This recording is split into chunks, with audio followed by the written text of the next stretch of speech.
there is a major feature coming to Assassin's Creed Shadows post-launch. So Tom Henderson, who's obviously a very reliable source, has confirmed that a co-op mode is in development. I'm very excited about this. If you've been following me for a while on either Twitter or you've watched my previous videos, you'll know how much I love co-op. I want to actually make a whole video on the subject of co-op in games in the future, but right now we're talking about this. Now, the mode is set to be coming post-launch, and with the main game being delayed till February, there's no set release date for it just yet. It's being worked on under the codename League, and I think that could have some interesting implications for how it might actually function.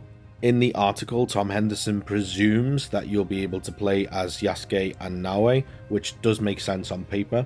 And funny enough, a few months ago I did actually lay out like a long format tweet explaining how co-op could work, because it was something I always wanted to see in another Assassin's Creed game after Unity. Now, if we go along with the presumption that it will be two-player co-op with Naoe and Yasuke being the playable characters, one scenario, for example, could be the host player playing as Naoe opts for a stealth mission, and then she infiltrates the fortress at night, taking out targets silently, as we saw in the gameplay demo. But whereas you only have the option for one gameplay style in single player, if you were playing in co-op, then the other player, as Yasuke, could take up a position in a tower, overlooking the fortress with his matchlock gun or bow, and then he clears a path that way or causes a distraction with combat. So that's how it could work if you were playing as the two main characters. However, we do know that the Brotherhood system, like the recruitment system, is returning in this game. So we know that you can recruit shinobi to live in your homestead village that you can customize in the game, and then you can call on them to help you in combat and presumably stealth. And I assume this will work a little bit closer to how it did in Odyssey and Valhalla, but the closer we can get to Brotherhood system, the better, hopefully. Now, I do think it's interesting that the code name for the game is League. As well-known Assassin's Creed / Ubisoft content creator JawRaptor pointed out, it could also be a mode where maybe we create our own shinobi or samurai character, and then we can take them online as well. So maybe rather than playing as the main characters, we kind of go off to do side missions as our own custom character, and that would be a little bit closer to how it worked in Unity. So in Unity, obviously, everyone played on their screen as Arno, but then the other assassins that joined you, from the perspective of the other players that were joining you, they were also Arno, but everyone else looked like a randomized assassin essentially. They had the weapons, gear and outfit of their choice, but their face just looked like a randomized assassin on your screen. Now, they could go down that route, or they could allow us to have a little bit more control in what kind of character we're playing as, a combat focused character like Yasuke, or a stealth focused character like Naoe, and then we can customize. We honestly don't know yet, we're just going to have to wait until we find out more information, but the idea of being able to create our own character to take into an online mode in co-op is awesome. I would love that. I was actually going to make a short video anyway today answering my thoughts on this question by Assassin's Creed News, and it was talking about what side activities we'd like to see in the game, and my answer to that is essentially endless repeatable missions. These could be black box assassinations against like a target that's hiding out in a castle, assassinate a corrupt merchant, which is an Easter egg for you Tenchu fans, take down a feudal lord, like I said, that's holed up in a castle, and the guards could change their defense patterns each time, and it would also be affected by the weather.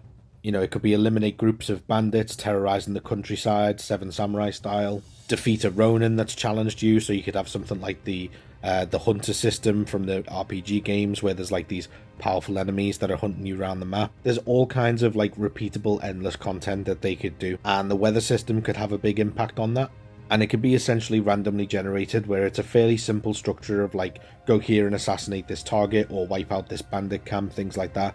As long as they use different locations and different groups of enemies in a variety of ways, that could stay fresh for a long time.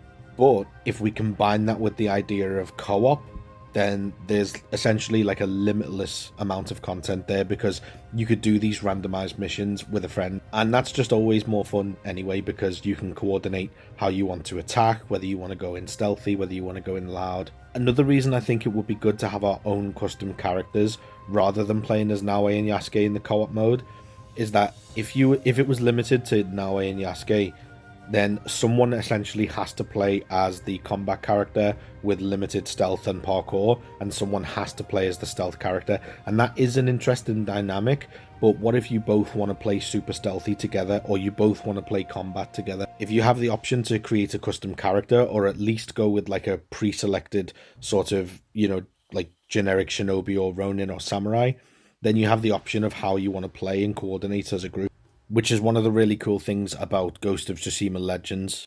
Now, the limitation of Ghost of Tsushima Legends, as amazing as it is that it's structured missions and raids, and there's no open world exploration. So I'm really hoping Assassin's Creed Shadows offers that alternate type of co-op experience where you can explore the world together. And something like a class system that Legends offers, where obviously you can play as the assassin, the hunter, the ronin, and the samurai, and each has their different sort of like pros and cons. That would be perfect. Now, speaking of Legends, I am going to be making a video about my ideas and speculation and things I'd like to see in Ghosts of Yotai Legends as well. So keep an eye out for that video, and in the meantime, maybe in the comments drop some ideas for what you'd like to see in both Assassin's Creed Shadows co-op and Ghosts of Yotai Legends as well, and I'll talk about that in the next video. But until then, hope you're having a great day wherever you are, and I'll see you in the next one.